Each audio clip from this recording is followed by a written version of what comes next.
அனைவருக்கும் வணக்கம். அனைவருக்கும் ரொம்ப நன்றி. ஃபர்ஸ்ட் ஆஃப் ஆல் இந்த யூடியூப் சேனல் வந்ததற்கு.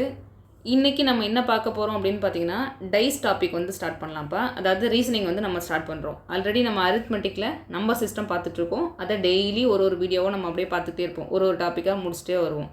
இன் பேரலாக ரீசனிங் ஒரு சைடு நம்ம வந்து கம்ப்ளீட் பண்ணலாம். இப்போ ரீசனிங்கை பொறுத்த வரைக்கும் அரௌண்ட் ஒரு 30 கிளாஸ் இருந்தாலே முடிஞ்சிடும், அவ்வளோதான். ஓகேங்களா? அது முடிச்சதுக்கப்புறம் இன் பிளேஸ் ஆஃப் அந்த ரீசனிங் நம்ம முடிஞ்சதுக்கப்புறம் அட்வான்ஸ் மேக்ஸ் வந்து நம்ம ஸ்டார்ட் பண்ணலாம்ப்பா. இப்போ இந்த டைஸ் டாபிக் பார்த்தீங்கன்னா, நீங்கள் எஸ்எஸ்சியாக இருக்கலாம், ரயில்வே இருக்கலாம், இல்லை டிஎன்பிசியில் நீங்கள் என்ன எக்ஸாம் வேணாலும் ப்ரிப்பேர் பண்ணுங்கள். இது ஒரு பொதுவான டாபிக். ஓகேங்களா? இன்னொரு விஷயம், ரீசனிங் பொறுத்த வரைக்கும் இப்போ ஒரு மேக்ஸ் போடுறோம் அப்படின்னா அதுக்கு சம் கைடன்ஸ், சம் சப்போர்ட் வந்து தேவைப்படலாம். ஏதோ ஒரு இடத்துல கால்குலேஷன் இந்த மாதிரி மிஸ்டேக்லாம் வரும், நமக்கு யாராவது சொல்லித்தர மாதிரி இருக்கும். ஆனால் ரீசனிங்கை பொறுத்தளவுக்கு ஒரு ப்ளஸ் என்னன்னு பார்த்தீங்கன்னா, ஜஸ்ட் இந்த டாபிக் நான் இப்படி தான் அப்ரோச் பண்ணணுமா அப்படின்ற ஒரு விஷயம் உங்களுக்கு தெரிஞ்சாலே போதும், நீங்களே ஆட்டோமேட்டிக்காக ரீசனிங் போட ஆரம்பிச்சிடலாம். ஆனால் இந்த கொஷின் வந்தால் நான் இப்படி அப்ரோச் பண்ணணும் அப்படின்ற ஒரு கைடன்ஸ் மட்டும் தான் உங்களுக்கு தேவை. இன்றைக்கி நான் என்ன பண்ண போகிறேன் அப்படின்னு பார்த்தீங்கன்னா, இந்த டைஸ்ன்ற டாப்பிக்கு ஒரே வீடியோவிலே மொத்தமாக இதுதான்ப்பா உங்களுக்கு டைப்பு, இதை தவிர வேறு எதுவும் வராது, இதே மாடல் தான் உங்களுக்கு ரிப்பீட் ஆகும். ஸோ இதை மட்டும் பார்த்துட்டு போங்க அப்படின்ற லெவலுக்கு தான் நம்ம கிளாஸ் இருக்க போகுது. இதை நீங்கள் பார்த்துட்டு நீங்கள் என்ன எக்ஸாம் ப்ரிப்பேர் பண்ணாலும், இப்போ எஸ்எஸ்சியாக இருக்கலாம், ரயில்வே இருக்கலாம், டிஎன்பிசியாக இருக்கலாம், உங்கள் பிஒய்க்குவோ இல்லை நீங்கள் ஏதோ ஒரு டெஸ்ட்டோ போட்டிங்க அப்படின்னா இதை தாண்டி வராது. மேக்ஸிமம் இதில் தான்ப்பா வரும். ஓகேங்களா? இன்றைக்கி நம்ம டாபிக் ஸ்டார்ட் பண்ணலாம்.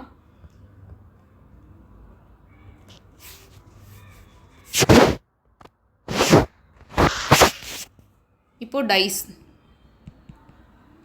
டைஸ்னால் தமிழில் வந்து நம்ம என்ன சொல்லுவோம், பகடை அப்படின்னு சொல்லுவோம். ஓகேங்களா? இப்போது நமக்கு டைஸ் அப்படின்றது எப்படி இருக்கும் அப்படின்னு நம்ம ஃபஸ்ட்டு இமேஜின் பண்ணி பாருங்கள். ஓகேங்களா?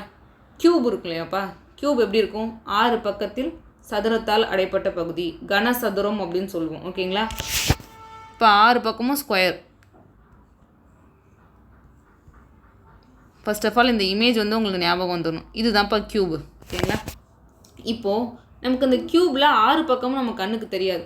சப்போஸ் நம்ம இப்படி ஃபேஸ் பண்ணி பார்க்குறோம் அப்படின்னா இந்த சைட் தெரியும், இந்த சைட் தெரியும், இந்த சைட் தெரியும். ஓகேங்களா? நீங்கள் எந்த பக்கம் போய் நின்று பார்த்தாலும் ஒரு 3 சைடுன்றது உங்களுக்கு தெரியும், அவ்வளோதான். மீதி எதுவுமே தெரியாது. 6 பக்கம் அப்படின்னா நல்லா பாருங்கள், மொத்தம் எத்தனை பக்கம் இருக்குன்னு பாருங்களேன். 6 பக்கம் இருக்கும். ஒரு பக்கத்துலேயும் ஒரு நம்பர் மாதிரி கொடுத்துருப்பான், இல்லை சிம்பிள் மாதிரி கொடுத்துருப்பாங்க, இல்லைனா ட்ரையாங்கல், என்ன மாதிரி வேணாலும் கொடுக்கலாம். இப்போ இந்த இடத்துல வந்து 6 பக்கம்னு சொல்லிட்டேன்லப்பா. இப்போ சைடில் 4 பக்கம் வரும், டாப் அண்ட் பாட்டம் ரெண்டுத்தையும் ஆட் பண்ணிங்கன்னா மொத்தம் 6 வரும்.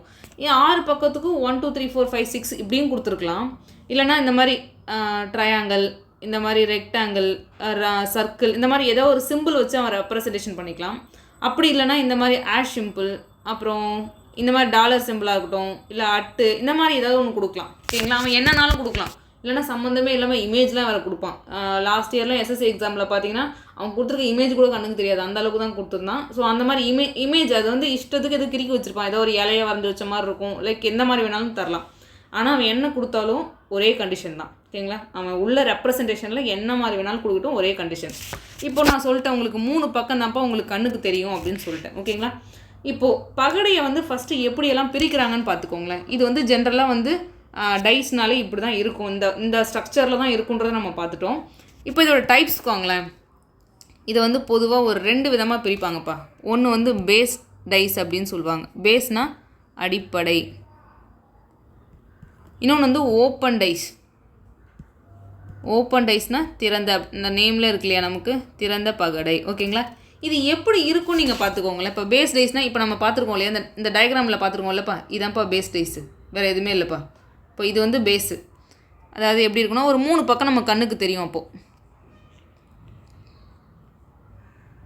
ஓகேங்களா?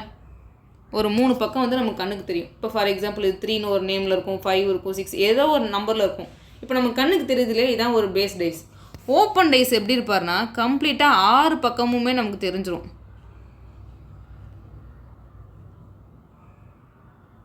இந்த மாதிரி ஏதோ கொடுத்துருப்பாங்கப்பா, இப்படி தான் இருக்கணும் கிடையாது, அதுதான் 6 பக்கமும் உங்களுக்கு தெரியணும், அவ்வளோதான். அப்படி இருந்துட்டாருன்னா ஒரு ஓப்பன் டைஸ். அதாவது ஒரு 3 பக்கம் தெரிஞ்சிச்சுன்னா அது பேஸ்னு வச்சுக்கோங்களேன். எல்லாமே தெரிஞ்சு ஓப்பனாக இருக்குது, எல்லா நம்பரும் அப்படியே தெரியுது அப்படின்னா அது வந்து ஓப்பன் டைஸ், அவ்வளோதான். இப்போ அதுக்கப்புறம் அந்த பேஸ் டைஸ் இருக்கு இல்லையாப்பா, அதை வந்து ஒரு 2 விதமாக பிரிக்கிறாங்க. அதை எப்படி பிரிக்கிறாங்கன்னு பாருங்கள். இந்த பேஸ் டைஸை கொண்டு போயிட்டு ஒரு 2 விதமாக பிரிக்கிறாங்க. அது வந்து ஸ்டாண்டர்ட் டைஸ் அப்படின்னு சொல்கிறாங்க. ஸ்டாண்டர்ட்னா நிலையான பகடை அப்படின்னு சொல்லுவோம். ஓகேங்களா? அப்புறம் general ties. General ties. General டைஸ்க்கு நம்ம தமிழில் பொது பகடை அப்படின்னு சொல்லுவோம். ஓகேங்களா? இப்போ ஒரு விஷயம் நோட் பண்ணும், இந்த இடத்துல யாருமே உங்களை வந்து பேஸ் டைஸ்னால் வாட் இஸ் வாட்னு உங்களுக்கு கொஷின் கேட்க போகிறது கிடையாது. ஓப்பன் டைஸ்னால் என்னப்பான்னு கொஷின் கேட்க போகிறது கிடையாது. கொஷின் கேட்குறது வேறு விதம் இருக்கும். ஜஸ்ட் இது ஒரு இன்ட்ரோ மாதிரி நான் கொடுக்குறேன். ஓகேங்களா? கொஷின் வந்து 4க்கு ஆப்போசிட்டில் யார் இருக்காங்க, 1க்கு ஆப்போசிட்டில் யார் இருக்காங்க, அந்த மாதிரி தான் உங்களுக்கு கொஷின்ஸ் வரும். ஓகேங்களா? அது ஒரு டயக்ராம் கொடுத்து கேட்கலாம், ஒரு 2-3 டயக்ராம் கொடுத்து கேட்கலாம். இப்போ எல்லாமே 2 டயக்ராம் 3 டயக்ராம் 4 டயக்ராம் இப்படி தான் நம்மளுக்கு கொடுத்து வந்து கொஷின் கேட்குறாங்க. ஜஸ்ட் அது தெரிஞ்சுக்கோங்க. இப்போ ஸ்டாண்டர்ட் டைஸ்னு சொல்கிறீங்களே, அது என்ன மாதிரி ஸ்டாண்டர்ட்? அதுக்குன்னு ஏதோ ஒரு ஸ்டாண்டர்ட் ஒன்று மெயின்டைன் பண்ணுது. அது என்ன பண்ணுது? அதுக்குன்னு ஏதோ ஒரு கண்டிஷன் இருக்கும் இல்லையா? அது என்ன அப்படின்றத நம்ம பார்க்க போகிறோம். ஓகேங்களா? அதாவது ஸ்டாண்டர்ட் டைஸை பொறுத்த வரைக்கும் ஆப்போசிட் சைடு இருக்கும் இல்லையாப்பா. இப்போ ஃபார் எக்ஸாம்பிள் இது டாப் அப்படின்னா பாட்டம் இங்கே இருக்கார் இல்லையா, அந்த மாதிரி ஆப்போசிட் சைடோட சம் வந்து எப்படி இருக்கும் அப்படின்னு பார்த்தீங்கன்னா 7. அவ்வளோதான்ப்பா. ஒரு டைஸில் எப்போ ஆப்போசிட் சைடோட சம் வந்து 7 வருதோ அது எல்லாமே ஸ்டாண்டர்ட் டைஸ். அப்போது இந்த இடத்துல ஜென்ரல் டைஸ் யாருப்பா அப்படின்னு பார்த்தீங்கன்னா, இப்போ நம்ம வந்து ஸ்டாண்டர்ட் டைஸ்க்கு நம்ம ஒரு கண்டிஷன் வந்து பார்த்துட்டோம். அப்போ ஜென்ரல் பொது பகடை வந்து என்ன மாதிரி கண்டிஷனில் இருப்பாங்கன்னு பார்த்தீங்கன்னா, அட்ஜசன்ட் சைடு. அட்ஜசன்ட் என்னப்பா? இப்போ இது எல்லாமே அட்ஜசன்ட் தானே. இப்போ 3, 5, 6 அருகாமையில் அமைந்துள்ள பகுதி. இப்போ 1, 2ன்றது அப்படியே ஆப்போசிட்டு. அதுவே 6, 3, 5 அப்படின்றது என்னப்பா? அட்ஜசன்ட், அருகாமையில் அமைந்துள்ளது. இப்போ நீங்கள் ஏதோ ஒரு டைஸ் எடுத்துக்கிறீங்க.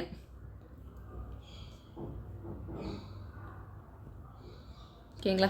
இதுக்கு நீங்கள் ஏதோ ஒரு நம்பர் கொடுத்துக்கோங்க, 5, 4, 2. இப்போ இந்த அட்ஜசன்ட் சைடை வந்து நீங்கள் சம் பண்ணுறீங்க. 5, 2 சம் ஏதோ ஒரு சைடு. ஓகேங்களா? 7 வந்துருச்சு அப்படின்னா அதுக்கு பேர் ஜென்ரல் டைஸ், பொது பகடை அப்படின்னு சொல்கிறாங்க. அது 5 2 ஆட் பண்ணிங்கன்னா உங்களுக்கு 7 வருது. இப்போ 4 + 2 ஆட் பண்ண 6 தான் வருது. அதெல்லாம் நமக்கு பிரச்சனை கிடையாது. ஏதோ ஒரு பக்கத்தை நீங்கள் ஆட் பண்ணும்போது உங்களுக்கு 7 வந்துட்டால் போதும், அவருக்கு பேர் ஜென்ரல் டைஸ். அதுவே ஸ்டாண்டர்ட் டைஸ் அப்படின்னா ஆப்போசிட் சைடை நீங்கள் ஆட் பண்ணும்போது, இப்போ ஃபார் எக்ஸாம்பிள் இது எப்படி இருக்குன்னு வச்சுக்கோங்களேன்.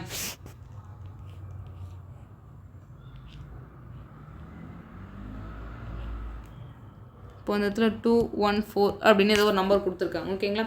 இப்போ நீங்கள் பாருங்கள், அருகாமையில் உள்ள நீங்கள் எதாவது ஆட் பண்ணி பாருங்களேன், உங்களுக்கு 7 வருதான்னு பாருங்களேன். 4 + 2 6 வரப்போகிற, 2 + 1 3 வரப்போகிற, 4 + 1 5 வரப்போகிற. அப்போ இந்த மாதிரி கொடுத்துட்டாங்க அப்படின்னா கண்டிப்பாக அது என்ன மாதிரி டைஸாக இருக்கும் அப்படின்னா ஸ்டாண்டர்ட் டைஸ். அதாவது ஆப்போசிட் சைடு வந்து 7 வரும். அப்போ இந்த இடத்துல 4க்கு ஆப்போசிட் யாருன்னு உங்களை யாராவது கேட்குறாங்கன்னா ஆப்வியஸாக யார் தான் இருப்பாங்க? 3 தான் இருப்பாங்க. இப்போ 2க்கு ஆப்போசிட் யார்ப்பா இருப்பாங்கன்னு கேட்குறாங்க. அப்போ யார் இருப்பாங்க? 5 தான் இருப்பாங்க. அதே மாதிரி 1க்கு ஆப்போசிட் யார்ப்பா இருப்பாங்கன்னு கேட்குறாங்கன்னு வச்சுக்கோங்களேன். அப்போது 1 + 6 ஆட் பண்ணால் நமக்கு ஒரு 7 வரும். அவ்வளோதான். அப்போது ஸ்டாண்டர்ட் டைஸ்ன்றது ஆப்போசிட் சைடு ஆட் பண்ணும்போது 7 வரும்.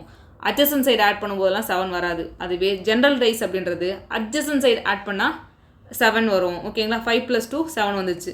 இப்போது ஒரு ஸ்டாண்டர்ட் டைஸ் உங்களுக்கு கொடுத்துட்டு இந்த மாதிரிலாம் கொஷின் வந்து கேட்கறது கிடையாது. இப்போ இவ்வளோ டேரக்டாலாம் யாருமே கேட்க மாட்டாங்க. ஜஸ்ட்டு தெரிஞ்சுக்கோங்க. கொஷின்ஸ் வந்து இப்போ நம்ம பின்னாடி பார்ப்போம், அந்த ஃபார்மேட்டில் தான் இருக்கும். ஒரு வேளை கொடுத்துட்டான்ப்பா எனக்கு இந்த மாதிரி கொடுத்துட்டான் என்ன பண்ணுறது அப்படின்னு பார்த்தீங்கன்னா, இது ஸ்டாண்டர்ட் டைஸ்னு நமக்கு தெரிஞ்சு போச்சு. அதாவது எந்த ஒரு அருகாமையில் உள்ள பக்கத்தையும் நீங்கள் ஆட் பண்ணால் உங்களுக்கு 7 வர்றது கிடையாது. அப்போ நான் என்ன பண்ணுவேன் அப்படின்னு பார்த்தீங்கன்னா, அப்போ 4க்கு ஆப்போசிட் 3 மட்டும்தான்ப்பா இருப்பார், நம்மளால் ஷார்ட்டாக சொல்ல முடியும். அதுவே இந்த பொது பகடை இருக்காங்க இல்லைங்களா, அட்ஜசன்ட் சைடு ஆட் பண்ணும்போது நமக்கு என்னப்பா கிடைக்குது? 7 கிடைக்குதுன்னு சொல்லியாச்சு. அப்போ ரிமைனிங் இப்போ இதில் வந்து 5 4 2 நம்பர் இருக்கார். ரிமைனிங் யார் இருப்பார்? 1 இருக்கார், 3 இருக்கார், 6 இருக்கார். மொத்தம் ஒரு பகடையில் 6 பக்கம் தானே இருக்கார். 3 பக்கம் நமக்கு தெரிஞ்சிச்சு. அப்போ ரிமைனிங் 1 3 6. இப்போ 5க்கு ஆப்போசிட் யார் இருப்பாங்க அப்படின்னா இந்த 1ஆக இருக்கலாம், 3ஆக இருக்கலாம், 6ஆக இருக்கலாம், யாருனாலும் இருக்கலாம். அப்போ 2க்கு ஆப்போசிட் யார் இருப்பாங்கன்னு பார்த்தீங்கன்னா அதே மாதிரி 1 3 6ல் யாராவது ஒருத்தவங்க இருக்கலாம். 4க்கும் அதே மாதிரி தான். எக்ஸாக்டாக நம்மளால் டிட்டர்மைன் பண்ணவே முடியாது பொது பகடையில். அதாவது 5க்கு நேராக ஆப்போசிட்டில் இவர் தான்ப்பா இருப்பார். நம்மளால் ஒரே ஒரு பகடையை கொடுத்து சொன்னாங்கன்னா நம்மளால் டிட்டர்மைன் பண்ண முடியாது. அதுவே ஸ்டாண்டர்டைஸை பொறுத்த வரைக்கும் அவன் ஒரே ஒரு பகடையை கொடுத்து 4க்கு ஆப்போசிட் என்னப்பா, 2க்கு ஆப்போசிட் என்னன்னு சொன்னால் நம்மளால் கண்டுபிடிக்க முடியும். அப்போ ஸ்டாண்டர்டாக இருக்கா இல்லையான்னு கண்டுபிடிக்கிறதுக்கு ஒரு கண்டிஷன். அது என்ன பண்ணுவோம்? ஆப்போசிட் சைடு ஆட் பண்ணும்போது சைடு இல்லை ஆப்போசிட் சைடு ஆட் பண்ணும்போது நமக்கு 7 வரும். இப்போ பாருங்கள், அதுவே ஜென்ரலை பொறுத்த வரைக்கும் அட்ஜசன்ட் அருகாமையில் உள்ளதை ஆட் பண்ணும்போது நமக்கு 7 வரும். ஓகேங்களா? ஆனால் ஜென்ரல் டைஸை பொறுத்த வரைக்கும் எக்ஸாக்டாக இவருக்கு ஆப்போசிட்டில் இவர் தான் இருப்பார் நம்மளால் சொல்லவே முடியாது. சிம்பிள்ப்பா, வேறு எதுவுமே கிடையாது. ஓகேங்களா? இப்போது நம்ம கொஷின் எப்படி கேட்பாங்கன்னு பார்க்கலாம்.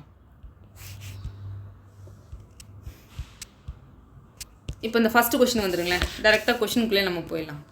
இப்போது நான் சொன்ன மாதிரி ஒரே ஒரு டைஸை கொடுத்து யாரும் உங்களுக்கு கொஷின் கேட்கறது கிடையாது அப்படின்னு சொல்லிட்டேன். ஓகேங்களா? ஒரு வேளை அப்படி கேட்டால் என்ன பண்ணணுன்றதும் சொல்லிட்டேன்.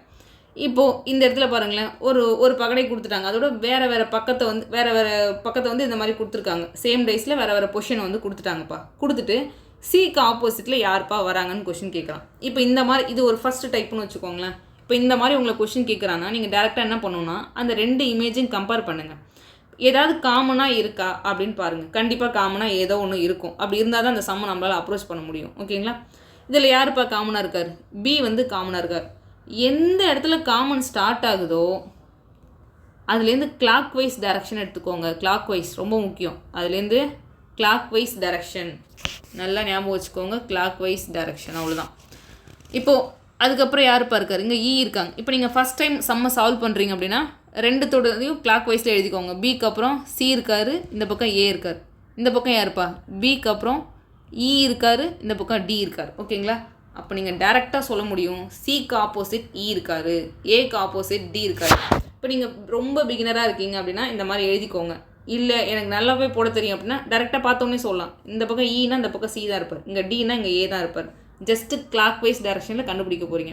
இப்போ உங்களுக்கு என்ன கேட்குறாங்க? சிக்கு எதிரில் யார் இருப்பாங்கன்னு தான் உங்களுக்கு கொஸ்டின் கேட்குறாங்க. அப்போ ஆன்சர் என்னப்பா? சிக்கு எதிரில் இ தான் இருப்பார். ஓகேங்களா? The next one.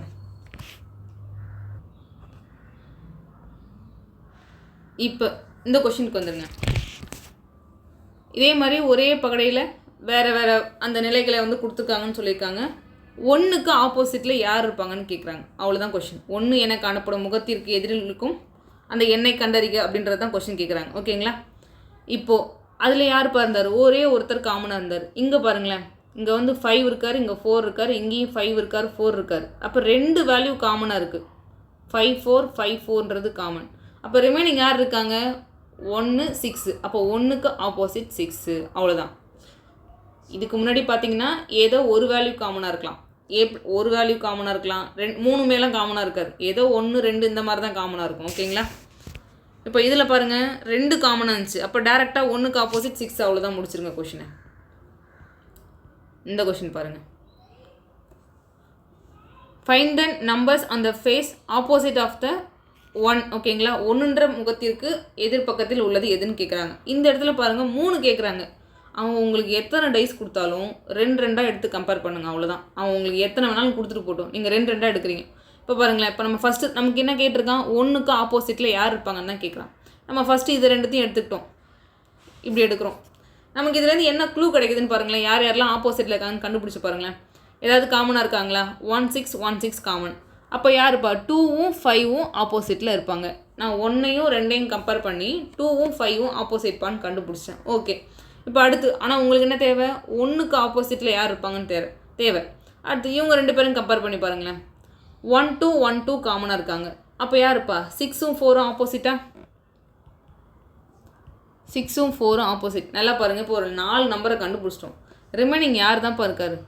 1 3 மட்டும்தான் மிச்சம். ஒரு பகடைனாலே நமக்கு 6 பக்கம் தான் இருப்பாங்கன்னு சொல்லிட்டேன். இப்போ 6 பக்கத்தில் 2 5 ஆப்போசிட்னு கண்டுபிடிச்சிட்டோம், 6 4 ஆப்போசிட்னு கண்டுபிடிச்சிட்டோம், 1 3 தான் ரிமைனிங் இருப்பார். அப்போ அவங்க தான் எப்படி இருக்கணும்? ஆப்போசிட்டில் இருந்தாகணும். ஸோ இவ்வளோ தான் உங்களுக்கான ஆன்சர். Very simple. பகடை வந்து ரொம்ப ஈஸியாக இருக்கும். இப்படி தான் அப்ரோச் பண்ணணும் அப்படின்றது மட்டும் நமக்கு தெரியணும், வேறு எதுவுமே கிடையாது.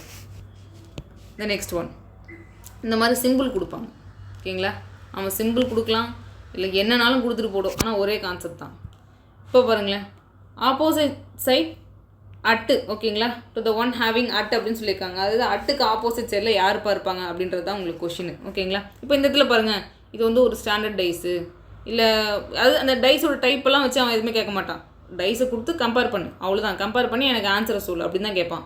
ஒருவேளை ஒரு ஸ்டாண்டர்டோ இல்லை ஒரு பேஸோ ஏதோ ஒரு மென்ஷன் பண்ணி அவன் கேட்குறான் அப்படின்னா அதுக்கு தான் நான் ஒரு சின்ன இன்ட்ரோ மாதிரி கொடுத்துருக்கேன் உங்களுக்கு. இப்போது அட்டுக்கு ஆப்போசிட்டில் யாருப்பா இருப்பாங்கன்னு கேட்குறான். இப்போ அட்டு எங்கேப்பா இருக்காங்க? இங்கே இருக்கார். நம்ம ஃபஸ்ட்டு இந்த 2 டயக்ராமும் நம்ம கம்பேர் பண்ணி பார்க்குறோம். ஏதாவது காமனாக இருக்கான்னு பாருங்கள். ஆஷ் சிம்பிள் காமனாக இருக்கா? இப்போது அந்த இடத்துல ஆஷ் சிம்பிள் இருக்குது அப்படின்னா நம்ம கிளாக் வைஸ் டைரக்ஷனில் எடுத்துக்கணும். இப்போ நம்ம 1ஐயும் 2ஐயும் கம்பேர் பண்ணுறோம். இப்போ எப்படி எடுத்துக்கணும்? இந்த டயக்ராமை இப்படி எடுத்துக்கணும் கிளாக் வைஸில். அதே மாதிரி இங்கே இருக்கிறது நம்ம என்ன பண்ணுவோம்? இப்படி கிளாக் வைஸில் எடுத்துப்போம். இஃப் யூ ஆர் பிகினர் நீங்கள் ஒன்று ஒன்றா எடுத்து எழுதுங்க. அப்போது அடுத்து யாருப்பா இருக்காங்க? இந்த இடத்துல பர்சன்டேஜ் இருக்காங்க. இந்த இடத்துல ஆஷ்க்கு அடுத்து யார் இருக்காங்க? ஃபஸ்ட் பர்சன்டேஜ் ஓ ஆஷ். ஃபஸ்ட்டு டயக்ராம் பாருங்கள். ஆஷ் சிம்பிள், ஒரு பர்சன்டேஜ் ஓ. அடுத்து பாருங்களேன், அதே ஆஷ் சிம்பிள் அண்டு அட்டு. ஓகேங்களா? உங்களை கொஷின் என்ன கேட்குறான்? அட்டுக்கு ஆப்போசிட்டில் யார் இருப்பாங்க? அப்போ ஓ டேரெக்டாக சொல்ல முடியும். ஓகேங்களா? இந்த இடத்துல அட்டுக்கு ஆப்போசிட் ஓ. ஒருவேளை எனக்கு கிடைக்கல அடுத்த 2 டயக்ராம் எடுத்துக்கோங்க, அதுவும் கிடைக்கல அடுத்த 2 டயக்ராம். ஓகேங்களா, 1 2 கம்பேர் பண்ணுங்கள், 2 3 கம்பேர் பண்ணுங்கள், 3 1 கம்பேர் பண்ணுங்கள். இந்த மாதிரி நீங்களே கம்பேர் பண்ணி பாருங்கள். இப்போ நமக்கு ஃபஸ்ட்டு டயக்ராம்லேயே கிடச்சிச்சு, இல்லைனா அடுத்த டயக்ராமில் போய் நம்ம கண்டுபிடிக்க போகிறோம். அவ்வளோதான், வேறு எதுவும் இல்லைப்பா. Next one. இப்போ பாருங்கள், 5 இருக்கும் முகத்துக்கு எதிரில் இருக்கும் எண் எது அப்படின்னு கேட்குறான். ஓகேங்களா, இப்போ இந்த கொஷினை பாருங்கள். ஃபஸ்ட்டு 3 5 2 இருக்குது. அதுக்கப்புறம் என்ன பாருங்கள் 1 4 6 இருக்குது. அடுத்து 5 6 2 1 5 3 இந்த மாதிரி ஏதோ 4 கொடுத்துருக்கான். அவன் எத்தனை பகடை வேணாலும் உங்களுக்கு கொடுத்துட்டு போடும். காமனாக என்ன இருக்குன்னு ஃபஸ்ட்டு எழுதுங்க. நமக்கு என்ன நமக்கு தெரிஞ்சதை ஃபஸ்ட்டு நம்ம எடுத்து கம்பேர் பண்ண போகிறோம். அவ்வளோதான். ஓகே, ஃபஸ்ட்டு 1 2 கம்பேர் பண்ணலாம்ப்பா. 1 2 கம்பேர் பண்ணால் ஏதாவது இருக்கா? இந்த இடத்துல பாருங்கள், இது வந்து 5பா. 5 இந்த பக்கம் 2 3 இருக்காரு, 1 6 4 இருக்காங்க. அதுக்கப்புறம் 5 6 2 இருக்காரு, அப்புறம் 1 5 3 இருக்கார். ஓகேங்களா, இந்த மாதிரிலாம் அவங்க கொடுத்துருக்கான் நமக்கு. இப்போ 1க்கு 2க்கு எதாவது காமனாக இருக்கான்னு பார்த்தீங்கன்னா ஒன்றுமே இல்லை. சரி, ஓகே. அடுத்து 2க்கு 3க்கு எதாவது காமனாக இருக்கு பார்த்தீங்கன்னா 6 காமனாக இருக்குது. அப்போது 6 4 1. இந்த பக்கம் பார்த்தீங்க அப்படின்னா 6 5 2. உங்களுக்கு கொஷின் என்ன கேட்குறான்? 5க்கு ஆப்போசிட்டில் யார் இருப்பாங்கன்னு தான் கொஷின் கேட்குறான். அவ்வளோதான்ப்பா, டேரெக்டாக சொல்லாமல் 4 தான் இருப்பாருன்னு. ஜஸ்ட்டு கம்பேர் பண்ணுறீங்க. நான் 1 2 எடுத்து கம்பேர் பண்ணேன், எதுவும் தெரியல. அடுத்து என்ன பண்ணலாம்? 2 3 எடுத்து கம்பேர் பண்ணலாம், இல்லைனா 3 4 எடுத்து கம்பேர் பண்ணலாம். ஏதோ ஒரு கம்பேர் பண்ணும்போது நமக்கான வேல்யூன்றது கிடச்சிரும். இந்த இடத்துல 5க்கு ஆப்போசிட் 4 அப்படின்றது டேரெக்டாக நம்மளால் எடுத்துக்க முடியும். இந்த நெக்ஸ்ட் ஒன். இப்போ இது பாருங்களேன், இது வந்து ஓப்பன் டைஸ்ப்பா. ஓப்பன்னு நான் சொல்லியிருக்கேன் இல்லையா? அதாவது இந்த டைஸ்லாம் பாருங்களேன், ஏதோ 3 பக்கம் தான் தெரிஞ்சுது உங்களுக்கு. இதில் அப்படியே மொத்தமாக 6 பக்கமும் நமக்கு தெரியும். இப்போ இதில் என்ன கொஷின் கேட்டிருக்கான்னு பாருங்கள். கொடுக்கப்பட்ட தாளை கோடுகளின் வழியாக மடித்து உருவாக்கப்படும் பெட்டிகளை தேர்வு செய்க. அதாவது இதுதான் என்னோடய ஓப்பன் டைஸ்ன்னு அவன் சொல்லிட்டான். இதை வச்சு என்ன மாதிரி டயக்ராம்லாம் ஃபார்ம் பண்ண முடியும்னு சொல்லுங்கன்றான் அந்த இடத்துல. ஓகேங்களா, இப்போ பாருங்களேன், இப்போ நமக்கு ஒரே விஷயம் தான் தெரியணும். இந்த மாதிரி ஓப்பன் டைஸ் கொடுக்குறாங்கன்னு வச்சுக்கோங்களேன், இந்த லைன் டேரெக்டாக எந்தெந்த லைன் போகுதுன்னு பாருங்களேன். இப்போ ஃபார் எக்ஸாம்பிள் இந்த லைன் இப்படி போகலாம், அதில் ஒரு 3 பாக்ஸை போடலாம், இப்படி கூட இருக்கலாம், எப்படினாலும் இருக்கட்டும். ஒரு லைன் இருக்கு இல்லையா, ஒன்று வேர்ட்டிக்கலாக இல்லை ஹரிசாண்டலாக, எப்படி இருந்தாலும் சரி அந்த பெரிய லைனை போய் பிடிச்சிக்கோங்க. ஓகேங்களா, இப்போ நமக்கு எதுப்பாங்க பெரிய லைனாக தெரிகிறாரு? ஆப்வியஸாக இந்த 6 3 1 5 தான் கொஞ்சம் பெரிய லைன். அவ்வளோதான். இதுக்கு என்ன வரும்னு பார்த்தீங்கன்னா 1க்கு ஆப்போசிட் 6. அவ்வளோதான். நல்லா பாருங்கள், பெரிய லைனாக ஃபஸ்ட்டு நீங்கள் ஃபோக்கஸ் பண்ணுறீங்க. இதில் பார்த்தீங்கன்னா ஒரு பெரிய பாக்ஸ் இவர் தான்ப்பா. ஓகேங்களா, வேறு யாரும் கிடையாது. இந்த 4 2 வந்து ஏதோ எக்ஸ்டெண்ட் ஆகிருக்க மாதிரி இருக்குது, அதெல்லாம் சின்ன பாக்ஸ் விட்டுருங்க.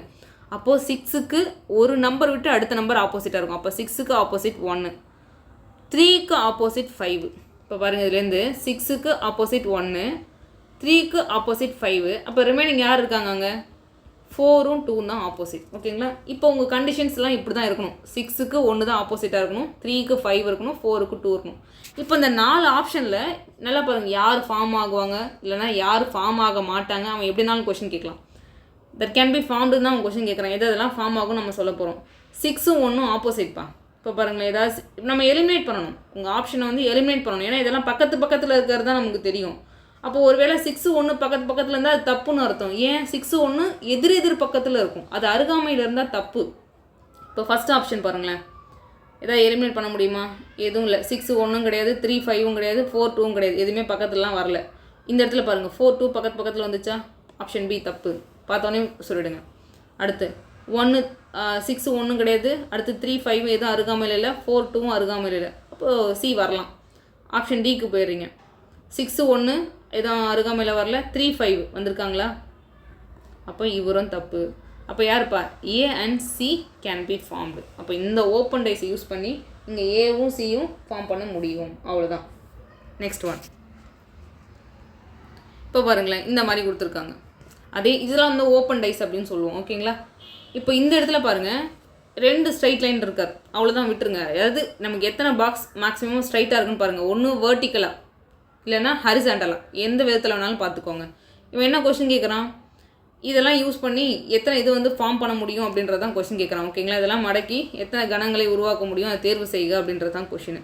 இப்போ பாருங்களேன், A and W opposite, B and J opposite. ஒன்று விட்டு ஒன்று ஆப்போசிட்டில் இருக்கும். இதை நம்ம இந்த ஃபஸ்ட்டு வந்து ஒரு பெரிய பாக்ஸில் யார் யார் ஆப்போசிட்டில் இருக்காங்கன்னு நம்ம கண்டுபிடிச்சோன்னா அப்போ ரிமைனிங் யார் இருக்கார், இடி தான் நடுவில் இருக்கார். அப்போது ஏவும் டபிள்யூ ஆப்போசிட், பிஜே ஆப்போசிட், அப்போ ரிமைனிங் யார் இருக்கார், இடி வந்து ஆப்போசிட். ஓகேங்களா? அவன் எப்படி கொடுத்துருந்தாலும் சரி, ஃபஸ்ட் நீங்கள் அந்த பாக்ஸை போய் சூஸ் பண்ணுறங்க. சூஸ் பண்ணிவிட்டு யார் யார் ஆப்போசிட்டில் இருக்காங்க அப்படின்றத எடுத்துக்கோங்க. இப்போ பாருங்கள் ஏடபிள்யூ, இப்போ ஃபஸ்ட்டு பாக்ஸ் எடுக்கிறீங்க, இது சரியாக வருமானு பார்க்குறோம். இதெல்லாம் வந்து அருகாமையில் இருக்கக்கூடிய பாக்ஸ் வந்து நமக்கு சொல்லியிருக்கான். இப்போ ஏடபிள்யூ ஆப்போசிட், அது கொண்டு போய் ஏடபிள்யூ பக்கத்தில் கொடுத்துருந்தா அது தப்புன்னு அர்த்தம். இப்போ ஃபஸ்ட்டு செக் பண்ணுறோம், ஏடபிள்யூ இருக்கா எங்கேயாவது பக்கத்தில், இல்லை. பிஜே ஆப்போசிட், இவன் என்ன சொல்லியிருக்கான், அருகாமையில் கொடுத்துருக்கான். இப்போ ஃபஸ்ட்டு தப்பு. அடுத்து ஏடபிள்யூ பார்த்தோன்னே சொல்லிடலாமா, அப்போ இவர் வரமாட்டார். ஆப்போசிட்டில் இருக்கக்கூடிய வேல்யூ வந்து பக்கத்தில் இருக்குது, அப்போ தப்பு. அதுக்கப்புறம் பிஜே இதோ பாருங்களேன் பக்கத்தில் வந்துட்டார், அப்போ ஆப்ஷன் சியும் கிடையாது. அதுக்கப்புறம் டிஇ வந்துட்டாங்களா பக்கத்தில், அவங்களாம் ஆப்போசிட்டில் இருக்க வேண்டிய வேல்யூ. அப்போது no figure can be formed அப்படின்றது தான் உங்களுக்கு சரியான ஆன்சர். நெக்ஸ்ட் ஒன், இந்த மாதிரி ஒரு சிம்பிள் கொடுத்துருக்கான்ப்பா. இப்போ என்ன பண்ணுறான், சிம்பிள் கொடுக்குறான். எதிர் பக்கங்களில் இருக்க சின்ன யாருன்னு கேட்குறான், அவள் தான். இப்போ என்ன பண்ணுங்கள், ஃபஸ்ட்டு நான் என்ன சொல்லியிருக்கேன், இருக்கிறதுலே ஒரு பெரிய பாக்ஸை போய் பிடிச்சிக்கோங்கன்னு இருக்கேன். இந்த மாதிரி ஒரு பெரிய பாக்ஸை சூஸ் பண்ணிட்டீங்க.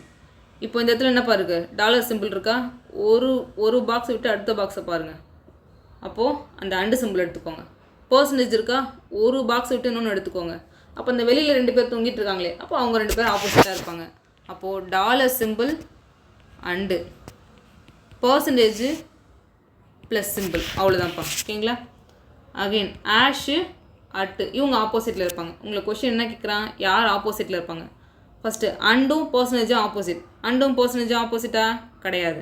டாலர் சிம்பிள் ப்ளஸ்ஸு, டாலர் சிம்பிளும் அண்டு சிம்பிள் தான் ஆப்போசிட்டில் இருக்காங்க. அடுத்து அண்டு சிம்பிள் பர்சன்டேஜ் இருக்காங்களா, இல்லை, அதுவும் தப்பு. எங்கேப்பா இருக்காங்க, அண்டு சிம்பிளும் பர்சன்டேஜுமா இருக்காங்க, அண்டு சிம்பிளும் டாலர் சிம்பிளும் இருக்காங்க. அடுத்து 4வது ஆப்ஷன் ஆஷு அட்டு இருக்காங்களா ஆப்போசிட்டில், அப்போது ஆப்ஷன் டி தான் உங்களுக்கு சரியான ஆன்சர். ஓகேங்களா?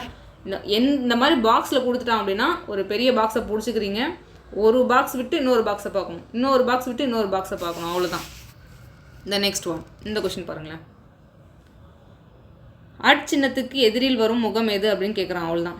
இப்போ ஏதோ ஒரு பாக்ஸ், இப்போ பாருங்கள் இந்த பாக்ஸ் என்ன மாதிரி ஷேப்பில் இருக்குன்னு பாருங்களேன். ஒரு பெரிய பாக்ஸை போய் நம்ம பிடிச்சிக்கிட்டோம், அவ்வளோதான், வேறு எதுவுமே கிடையாது. இந்த பாக்ஸை நம்ம பிடிச்சிடும்.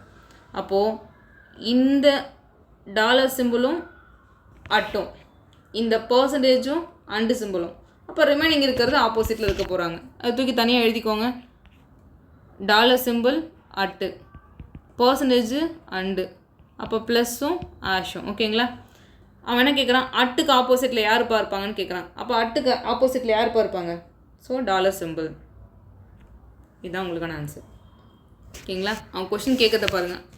ஸோ அவ்வளோதான்ப்பா இன்னைக்கு கிளாஸ். இப்போ இதே மாடல் தான் உங்களுக்கு ரிப்பீட் ஆகும். திரும்ப பார்த்தீங்கன்னா இந்த சேம் டைப், இது வந்து open ties and then normal டைஸ்க்கு நம்ம நடத்திட்டோம். ஓகேங்களா? இதே டைப் தான் திரும்ப ரிப்பீட் ஆகிட்ருக்கும் உங்களுக்கு. ஸோ இந்த மாதிரி நீங்கள் நிறைய சம் ப்ராக்டிஸ் பண்ணுங்கள், ரொம்ப யூஸ்ஃபுல்லாக இருக்கும். ஸோ இது கீழே கொடுத்துருக்க இந்த டெலகிராம் சேனல் இருக்கும் இல்லைங்களா, இதில் வந்து இந்த மெட்டீரியல் நாங்கள் போஸ்ட் பண்ணிடுவோம். இப்போ நம்ம கிளாஸ் எடுத்தோம் இல்லையா, அந்த மெட்டீரியல் வந்து அதில் போஸ்ட் பண்ணுறோம். ஸோ உங்களுக்கு நீங்கள் டவுன்லோட் பண்ணி அதில் ஒர்க் அவுட் பண்ணிக்கலாம், இல்லை நீங்கள் ஹேண்ட் ரிட்டனில் எழுதுறதுனாலும் கூட எழுதிக்கலாம். ஸோ அது உங்களுடைய விஷ். அதில் நாங்கள் வந்து போஸ்ட் பண்ணுறோம். ஸோ நீங்கள் கிளாஸ் அவ்வளோதான். Thank you so மச்ப்பா.